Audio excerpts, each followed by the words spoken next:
Better Buildings for Humans is powered by Advanced Glazings, makers of the Solera line of products.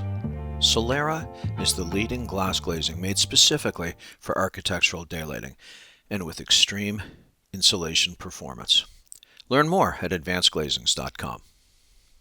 Hello and welcome to this week's episode of Better Buildings for Humans. I'm your host, Joe Menchefski, and this is the podcast where we look at the impact that the built environment has on our health, our wellness, our productivity, and our general joy of being alive. And of course, you have to talk about sustainability as well, and we try to sneak beauty in there as much as possible as well, because this is about buildings and architecture. So I want to introduce today's guest. Her name is Anne Rinne. Anne, welcome to the show. It's an absolute pleasure to have you here. Thank you. All right, so let's learn about you first, because we got some really interesting stuff to talk about today. But let's talk about you and your amazing work. So first, tell us why you chose architecture as a career, architecture and design, and then tell us about the path that led you to become an associate professor at the Royal Danish Academy. Yeah, I had a long way into architecture. Actually, I started studying mathematics. That was an easier choice. I was good at it, easy choice. But it didn't quite fulfill my desire to make stuff, to create things. So little by little, I changed to architecture school. But then that didn't quite hit me to begin with. Also, I didn't know anything about architecture. I had no family relations or anyone who was architects. I grew up in a small town and I had probably never been to a kind of official piece of architecture, really, until I grew up. So it wasn't really on my mind, but I thought it's probably somewhere in between art and mathematics. And I guess it was. So yeah, I got into it. And then, yeah, as I said, it still didn't really get me. But then I found this book called The Education of an Architect from the Cooper Union in New York. And I figured they at least teach their students how to draw like really well. So I applied and was lucky enough to get in. And then finally I found my place. So then I became an architect in the US at this small institution where people are really passionate and it was free to go there. So there was a really big variety in the student body. It was such a fantastic place, really. Yeah, and then the rest of it is a lot of steps on top of this. I took my Bachelor of Architecture there, and then I did my Master of Architecture at Princeton University.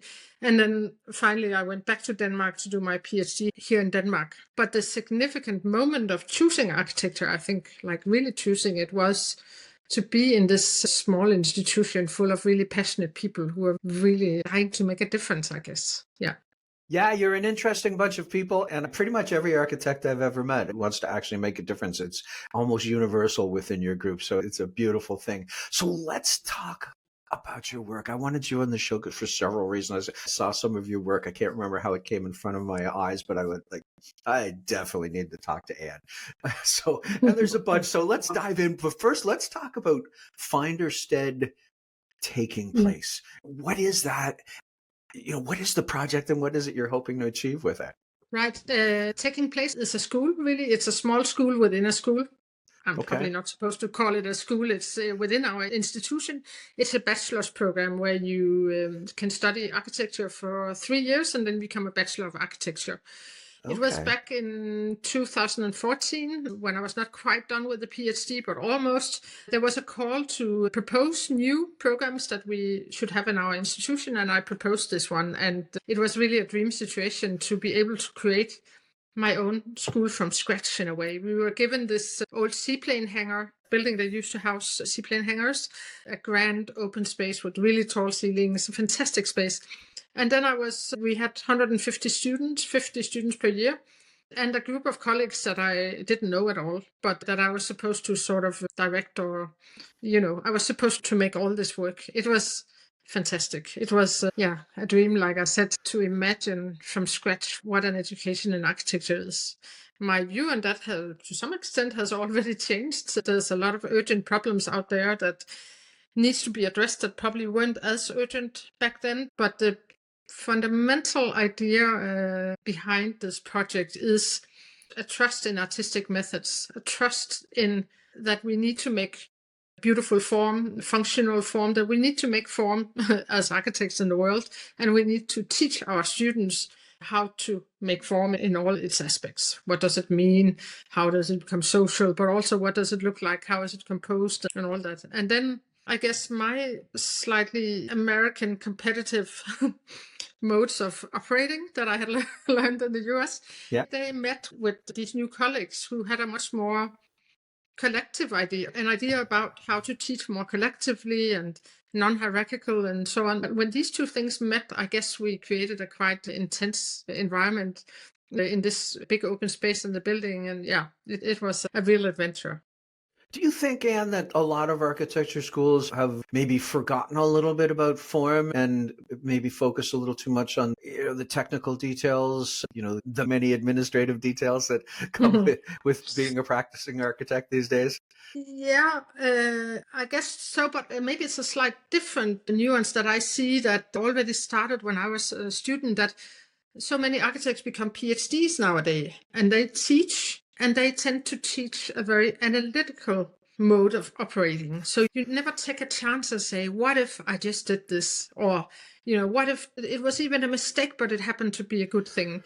To take the trust in artistic methods really seriously, that is something I see lacking in many architecture schools, because the technical things that you are mentioning, I think they're really important. They are urgent, that we find new materials that use less CO2. And, that there's so many technical problems that our students need to work with. But I think they need to sometimes also be approached with an artistic mindset, and not always just an analytical one in which you don't really dare to take any chances. You always line up a lot of possible solutions, and then you take the analytically most promising one, but it's not always the right one, in my opinion. Yeah. Right. Yeah. Well, I mean, if you get a little too maybe data-driven, things will start to converge and look exactly the same as well. I mean, look at what cars have looked like for the last 10 years. I know it's very different, but there's some analogies, right? When you start putting the cars into the wind tunnels, right, and following what the technical results from the wind tunnels, all of the cars start to look the same, and they all started to look exactly the same for a long time. We're just, style is just finding its way back into the design of vehicles again. Yeah. Yeah. Do you see that happening? Do you think that's happening in buildings too, that we're kind of converging to a common look?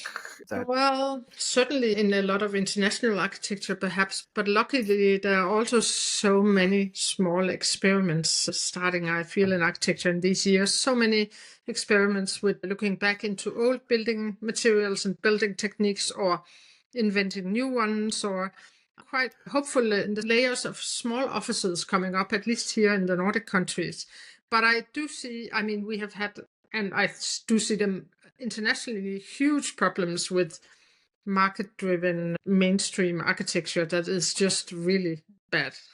They might have a star architect, give it some aura or some crazy form or something like that, but it has nothing to do with architecture, because all it's driven by is how expensive can I sell this monster, So yeah, do they all look the same like cars? I guess so, yeah. At least I don't know if they look the same, but they are the same in essence. They are driven by market values. Imagine a building where natural light flows freely, solar heat gain is under control, and comfort is unmatched. With Solera translucent glazings, you can create spaces that work better, feel better, and deliver lasting value. Learn how at advancedglazings.com. Right. Yeah. Okay. So let's talk about, and I love that, by the way. There's just so much I want to cover. So I'm just going to keep going. I want to find out what N55 is, N55. What does that refer to, and what does it do? Yeah, N55 is an artist group that my partner started many years ago. Oh, now he's going to be mad at me for not remembering exactly when, but it's many years ago. And I collaborate with them sometimes. They are an artistic practice, but we collaborate in this gray zone between art and architecture. So most of my build work, or I don't do large projects, but the work that has been realized and is built out there in the world is done in collaboration with them. It's fruitful for me and for us, I think, together to exchange between architectural skills and competences and artistic one. in a way, we joke a lot with my partner. He's built more houses than I have, although I'm the architect. And, so we also tend to switch roles a lot or reflect upon each other's roles and so on. And if they are an artist group that has to exist and make money, they're not part of a big institutional framework like I'm getting my pay every month.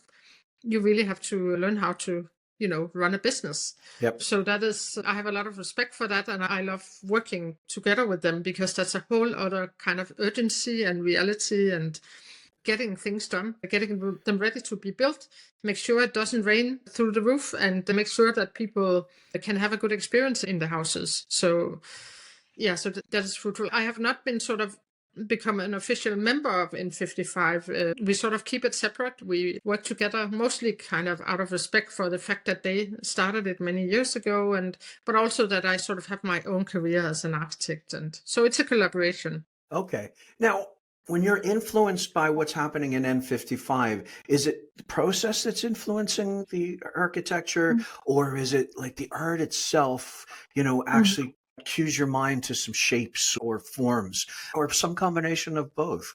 I'm sure it's a combination, but there's a little bit of a prejudice that I sometimes meet, that artists are these kind of feeling control. They're controlled by their feelings, and they love making beautiful forms. And that is at all not true in our collaboration. Actually, it's more the opposite. N55 is really driven by making art in everyday life. So all the art projects that they do, they function in everyday life as well. They could be bikes or walking houses or all sorts of things that trick our mind to think about the way we live, our society and so on. But at the same time, you can use them in your daily life. And to me, that is, I guess, what inspires me, this way of expressing something about our world, how it can become a little bit better, good solutions for living more sustainably and so on. But they also work, they're not just speculations. Yeah. I love that. Okay, let's talk about your space plate structures. That's what caught my eye the first time. I just saw some images of some of the structures, and I said, I've got to talk to this. I've got to talk to this woman. So let's talk. Here's my opportunity. Can you explain what the plate shell structures are and where the idea came from? It is one of these collaborations with N55 and then also with an engineer, Anne, she's also called Anne. It's a very slow, long-running project. Since 2009, we've been just, if not obsessed, then really inspired with making really thin shells that use very little material. It has become this experimental building system that is based on what you call pure plate shell structures in engineering terms. So instead of relying on a framework, a skeleton, the structure in itself are just plates that gain strength through geometry and curvature, and that they support each other. So in that sense, it's a very economical way of building, perhaps, at least in principle, the most economical way, because you don't need two structural elements, the framework and then the cladding on it. The cladding and the structure is one and the same. Then you can start talking about insulation, and the plates maybe become thick and so on. But as an idea, and actually also when we compare our structures to almost any other structures, they are the most economical ones. How did all this come about? There are some people we were inspired by, for example, Buckminster Fuller, but also a Danish engineer who had worked on this relationship between space frames and what we then call space plates. Frame-based structures, strut-based structures, and then these plate-based structures. And they are to be found in nature, these structures. For example, most clearly visible in the shell of the sea urchin. If you have seen such a shell, it's extremely thin compared to how much space it encloses. And as long as it's complete, of course, if you crush it like an eggshell, it's worth nothing. But as long as you don't, it's extremely strong compared to how little material it is. So we have been just exploring how does it do that? How does it know how to do that? Which geometries, which relationships? How does the small plates in the sea urchin meet each other along the plates? And why does it work? And so on. All these wonderful questions that you can spend a whole life exploring. So what materials are you working with now? First of all, first question. And the second question is, how do you make the connection? What's the interface between the Right. plates? We work with the aluminum, which we find Okay. to be a very sustainable material because you can use it over and over again, and it takes a lot of energy to make it. But then after you can do that by water-powered system, and then afterwards you can reuse it again and again. So aluminum is kind of our really favorite material, especially for larger structures. But then we've also made greenhouses out of polycarbonate, and most recently more with the acrylics, because we can also get reused acrylic plates to work with. We think about the sustainability in it Right. as well. And with regards to how you then put these plates together, if what I just said is true, that the structure relies only on the plates, in a sense, if you had the most perfect glue and the perfect precision, then you could just glue them together because the connections don't do any of the structural work. It's the plates themselves. But such a glue doesn't really exist in the real world, or Right. such a precision. So we have to invent ways of putting them together. Sometimes we've worked with bending the edges, and then if you can imagine that you bend the edges of a plate down, then you have these flanges that you can then bolt together Right. or rivet together. Other times we work with a little profile that we put on top, in a sense, to hold them together, more like, in a sense, if you are sewing two pieces of material together, sometimes you have this like extra piece that you put on top, and then you sew it down along the edges.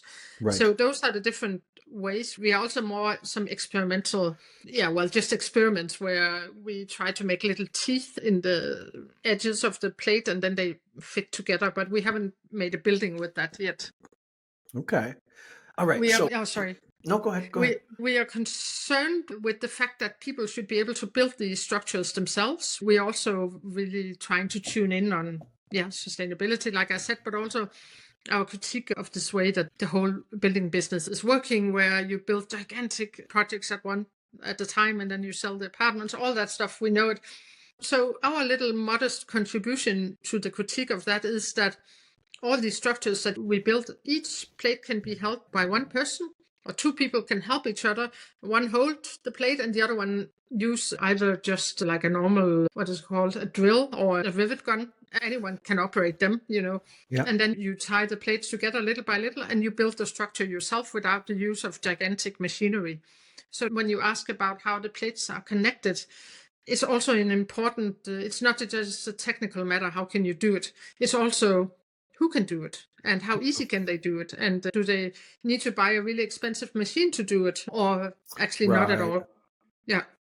Well, how do you make it with seams like that? How do you make it watertight, airtight in a more northern environment? How do you provide that airtightness? Provide a nice climate in there. Yeah, well, water is certainly very tight. Actually, it's often the opposite problem, that we have to make nice solutions for ventilation in these Right. within these materials. But we like the structures to become this kind of machine that breathes, and so we like all these technical solutions that we can put on there, solar-driven ventilation with small electrical motors and things like that, so it can breathe, or window openers that can open when the wax heats up. Do you know these ones with a Yep. little piston? Yep. And we find these From really the greenhouse to be beautiful. industry. Yeah. Yeah. So they are beautiful additions. But how do we keep the water out? Well, as any architect and engineer will know, that's one of the fundamental questions in architecture. And it takes a lot of testing. And there are many ways of doing it. How do you want to do it? And again, we also want to make solutions that anyone can do. So we have solutions with EPDM rubber, I think it's called, like foamy kind of stuff that you can attach to all the places where two plates meet, and then the rain can't get, because then you squeeze it together when you put the plates together, and then the rain won't get in. Sorry if I didn't explain that so well technically. No, that's brilliant. So how long, Anne, are these structures expected to last? Are you building these to be like very long-term structures, or are they meant to, 10 years, 20 years? What's your objective there? Oh, we would love them to last for a very long time. Okay. I mean, aluminum lasts for a very long time. Yes. So we use, connectors that last for a long time. And they are certainly meant to last much longer than, let's say, conventional greenhouses that rust, or they fall over if there's a big hurricane, or, these structures. The polycarbonate turns yellow from the ultraviolet degradation. And that's sort of Yeah. over time. Yeah. Okay. Do you want to bring lots of healthy, beautiful, natural light in your building and still meet energy codes? Try Solera from Advanced Glazings. Learn more at advancedglazings.com. All right, so let's talk about what we're going to build with these structures. Now, the images I've seen, they look like igloos, essentially, but with more randomly placed, I guess I'll call them windows or opening areas. How do we take that and build it into something larger? How do we take that sort of dome structure and then you have multiple domes, or do you just go with bigger domes, or can you stack the domes? How is it going to come together to create larger commercial or even just a decent sized home? Right. Well, fundamentally, this structural system of pure plate structures, it can very easily be scaled up. If you scale such a dome up to be much larger, you just make each plate relatively larger, but then you can also make more plates and so on. So it's a system that really invites itself to become bigger. But of course, although a gigantic dome like Buckminster Fuller's, they are beautiful, maybe they're not so practical, or they're not so in tune with what we need. So that's why we start working with cutting these perfect semispheres up and making them into a long snake, let's say, or like you're saying, it can also be 3 domes in clusters and so on. So how can this be scaled up to a larger scale? I mean, in one sense, it requires a lot of imagination from people who are used to living in conventional housing to imagine that I could live in such a house.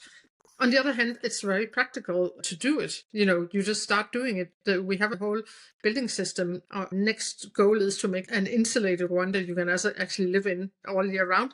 But that is a technical problem. You can solve that, and then you could live in houses like that. But can you make tall skyscrapers with it? No, you can't. Right. But maybe the system is more in tune with how we should organize ourselves and how we could live in many other places. For example, we've also talked about all these many, in Denmark at least, we have a lot of poorly insulated one-family houses. What if you put a large dome over it? And then all of a sudden you don't have to worry about the poor insulated house in there. It's all of a sudden well insulated. Right. And then you can start growing food in this in-between space, or you have a lot of extra space. So there are many options, but shared for all of them is that we have to imagine to live differently, to organize ourselves differently, and so on. Right. Now, do you have anybody actually living in one of these structures now, or are they just, there's no like actual... We haven't built any insulated ones. We would have loved to, but Right. since it's always a side project, this one, it was never my official research or anything. It's always like a side project. So we are moving slow, but we are getting ready to build an insulated one.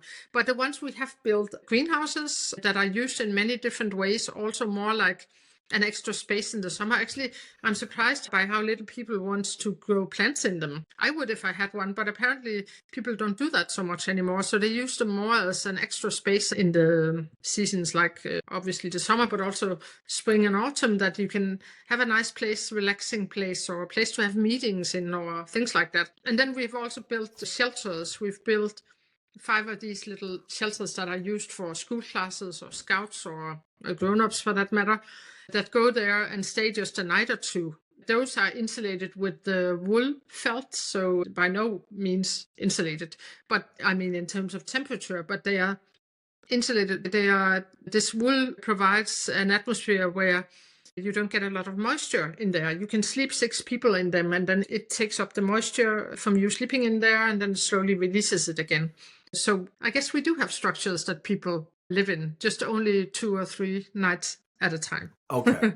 Yeah. Yeah. Okay. Now, we're seeing some pretty consequential changes in climate in terms of extreme weather.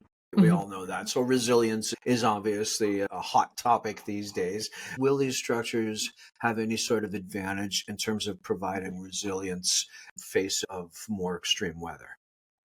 Oh yeah, of course. I mean, I don't mean this to sound like an advertising, but they work really well. That's also what Buckminster Fuller knew. I mean, imagine a hurricane. Would you rather be in a rectangular house, or would you rather be in a house that's in tune with how the wind forces travel over your house? I mean, I know which one I would be in. Right. So in that sense, they are much more in tune with, not natural weather, but extreme weather. Yeah. They are very easy to make watertight. You can dig them into the ground as well. I mean, I can very easily see these structures as a response to extreme weather. Right. Yeah, okay. What about flooding? I know every house struggles with that, but is there any sort of advantage to these structures with regards to flooding? I'm watching what's happening on the west coast of America right now, and certainly in Canada, we've had our issues with flooding over the last few years. Is there any advantage for protection with regards to flooding? Oh, really nice to do. Remember to ask me, because we also made an underwater house. Maybe this is a little bit more a fun answer to your question, but there That's was great. a marine biologist in Australia who approached us and asked, could we make a house that would be in equilibrium underwater, that he could inhabit for a longer period of time. He would like to broadcast from down there, I think, and some research and whatnot. He was simply interested in living underwater. So, and of course, the space plate system is ideal for that because it is almost marine in its essence. It can take forces from all sides, equally and so on. So we designed this beautiful underwater pod for him. Luckily, unfortunately, in the end, he didn't have all the funding, so he only made a prototype, and we haven't seen it underwater.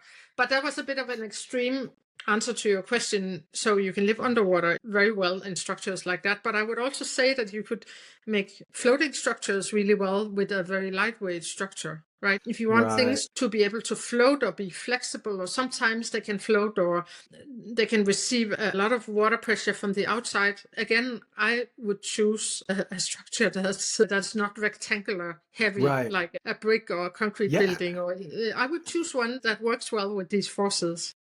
Yeah, look at the way we design the columns for holding up a bridge now in a major waterway. They're all designed round with an angle to redirect the flow of the water, or in where I live, deal with ice flows, so it's a very similar structural approach to dealing with that rushing pressure. That's really cool. I'm fascinated. So what's next with the spaceplate structures? Yeah, right now we are finishing a book and a film at the same time about this project because we worked on it since 2009. So we thought maybe it's time to just mark that or to reflect a bit upon it. But that takes a lot of time, or it takes all your attention for a while. You're more kind of turned inwards. So we've been, writing the book and filming with a film crew and so on. And you never know when you put stuff out there, how many people will find it and see it and find it interesting. And maybe it will spark some new projects. So that's the hope, of course. But for our own sake, the big ambition is to find a client, and funding could also be funding from other sources to make an insulated house. I mean, that's so obvious. We've been talking about it for so many years and doing small tests and sketches and so on. So we need to build a house with it that you can live in. Right on. Okay. Well, I wish you the very best of luck with that, because that's going to be really cool. All right. I have to cover some fun stuff too. Sorry, it's all been fun, but this next one is just pure fun. You designed a children's bike. I saw the picture of the children's bike. It was really cool. Can you just tell us a little bit about that? Why did you design a children's bike, and why did you design it the way you did? I think when you get a child, you want to do all these things. You want to design things for them. I wish I had written a children's book as well and so on. But this was easy because we already had this XYZ cargo system that N55 has developed. So it was a kind of a kit of parts. I could just take that and design this little bike. And I had very qualified help at the site to help me find the right size wheels and so on. And it was really a joy to see him use that bike and learn to bike on it. For me, it's really a dream too. Like, I had the opportunity to fulfill this dream of making a school from scratch. My other big dream is to have my children grow up in a house in which everything is made by us or friends or so. Instead of living in a place that we have bought things, I would so love to make the whole thing.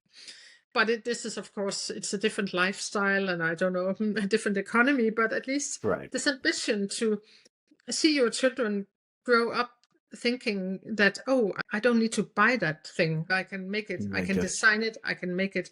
So this bike is a small part of that dream. And we managed to build our own workshop that our two boys have helped building, and they have a natural way of being in a workshop now, and they know how to use tools and so on.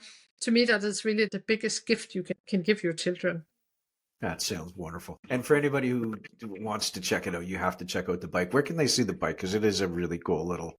Yeah, it's in different, I think it's mostly on my website actually, Romme.com, but it's part of a bigger project that's called XYZ Cargo, where there's a lot of fun bikes to be found on xyzcargo.com. Okay, great. And it's Anne Rom, ANNEROMME.com, right? Yes. I want to make sure we got that. And we'll do it again before we leave. All right. So another question about you. This is very personal. You've worked with, oh my God, look at this list. Diller, Scofidio, Renfro. You've worked with Francois de Menil. You've worked with Paycob Fried. I don't know how to pronounce the first part of it. I guess Gendel. These are some like serious heavy hitters. And can you tell me what kind of work you did with these folks? With these different firms? I feel really privileged to have worked with these architects that are both thinkers and builders. They all have, to some degree, some kind of intellectual practice as well. So that was a big part of working for them. But this is many years ago when I was really young and just out of school.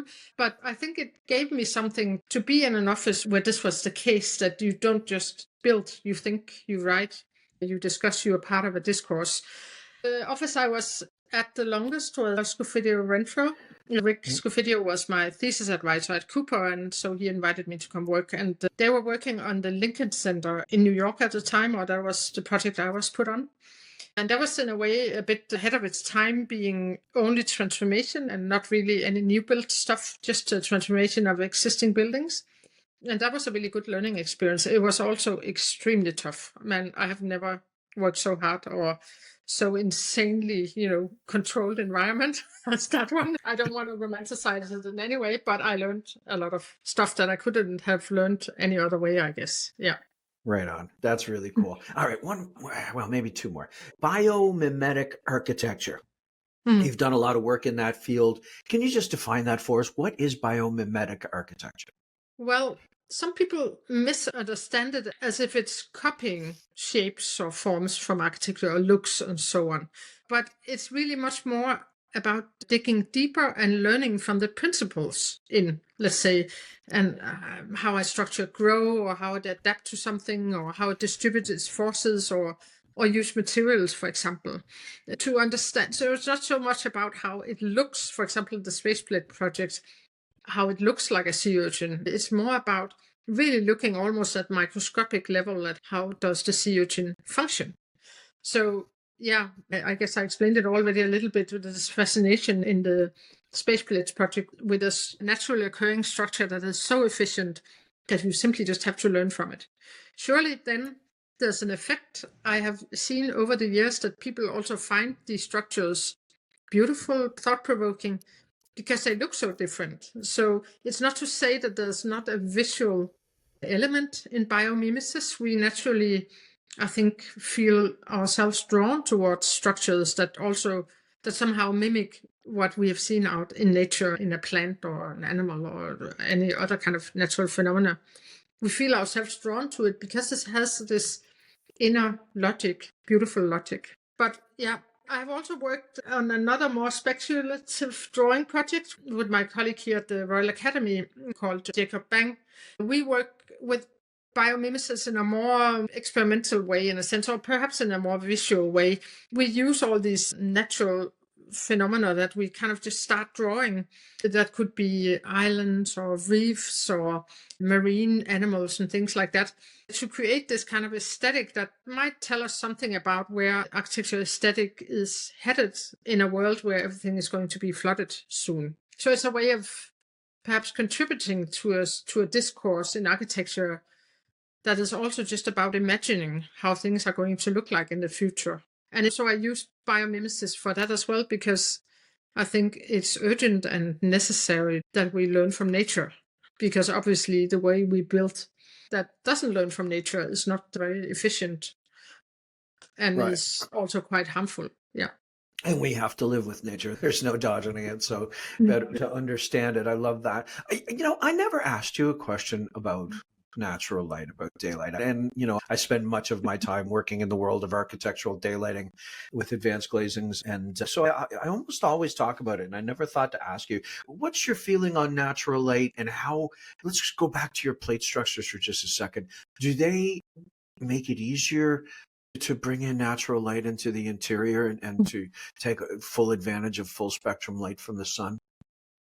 Yeah, I would say. I mean, you can have windows anywhere you like in them. Right. I mean, sometimes they are greenhouses and they are just only natural light, and sometimes Right. it's curated in a way. Where do you want? And then, you can make patterns, or you can direct the light in one way or another, or keep it very dark with only one opening, and so on.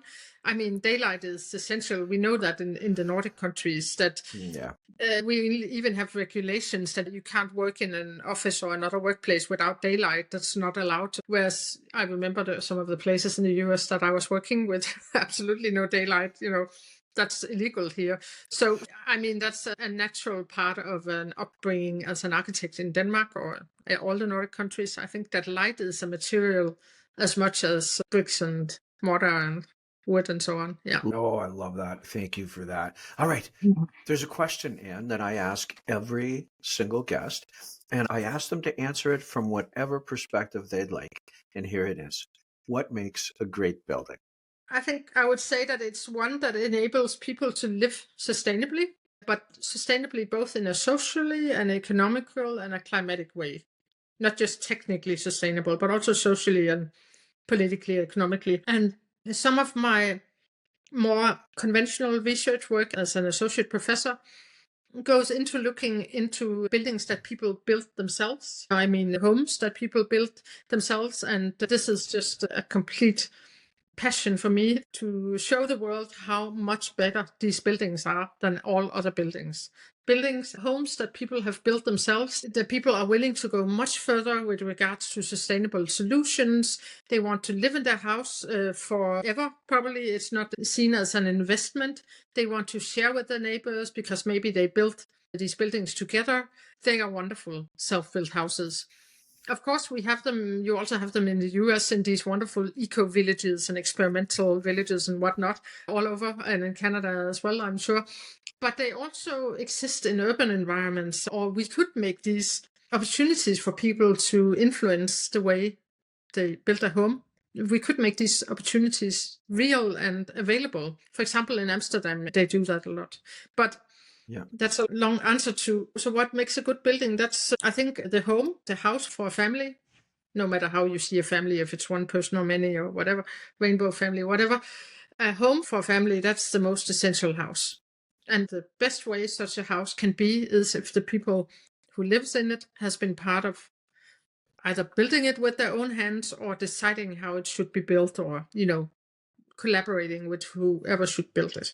Very interesting. Yeah, very interesting. We had a housing crisis in Canada fairly recently. We dramatically increased our immigration rates 7, 8 years ago and just didn't do anything in terms of preparing for housing for the dramatic increase in immigration rates. I mean, Canada is a country of like 40 million people, and we were bringing in like 1 million people a year. It was really bad. And so one of the solutions that was put forward as a way to quickly resolve the housing crisis was to basically teach people and allow people to do their own building. It never really went anywhere, but it certainly got a lot of people thinking about what we've lost over the years in terms of our ability to do things without specialists in our lives. So it was a real eye opener to go through that process.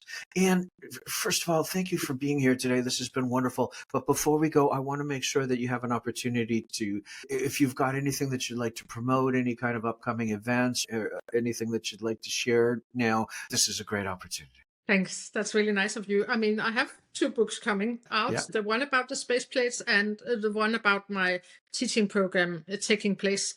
These 2 books are coming out, but they are not finished yet. So I can't promote them as such, but I can encourage people to follow me on social media. I'm both on Instagram and Romme and on LinkedIn. And that's where I show regularly, what's coming out and when it's coming out, and small pieces of work in progress and so on. Absolutely wonderful. ANNEROMME.com. And it's also how you'd look her up on LinkedIn. And she's my friend and connection on LinkedIn. And I'm very proud that she was kind enough to accept my connection request. And thank you so much for speaking with me today. This has been a marvelous experience. Thank you. It has been a pleasure. Yes, for sure. You take care. Yeah, you take care. Yeah. Bye. We hope you enjoyed this episode of Better Buildings for Humans. For more information on the world's best light diffusing and highly insulating glass glazing, please visit advancedglazings.com.